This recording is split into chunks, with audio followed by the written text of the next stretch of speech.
I'm Mark Weiss. Welcome to Wisdom Applied. If there is a traditional hospital-based group service model, it's certainly not that old. But even so, is it dead or dying?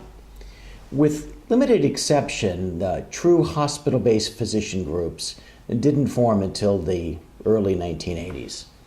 Before that time, the only commonality among members of, say, the anesthesia department was the fact that they were members of that department. Otherwise, each of those department physicians had his or her own business, each billed for his or her own personal account.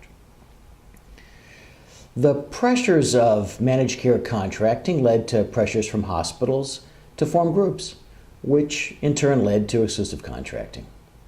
Thus, the traditional group model developed, a group existing to serve primarily the needs of a single hospital, sometimes also providing services at an ambulatory surgery center or at an imaging facility, but for the most part, focusing on providing services at one facility.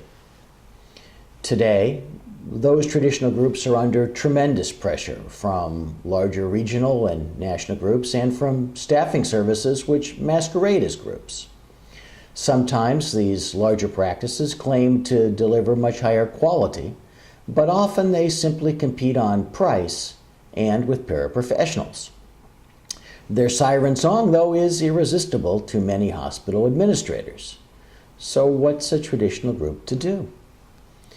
In any and all events, a traditional group must develop and deliver to its hospital, to referring physicians, and to its patients a world-class experience, what I call an experience monopoly. But even then, that's not enough, because the traditional model is too fragile in the current market, and in all likelihood, it's going to continue to weaken. Simply remaining single hospital-based is a disaster waiting to happen. It's failure on the installment plan, as the hospital has tremendous leverage in its negotiations with a traditional group because it knows that without its contract, your group no longer has any reason to exist.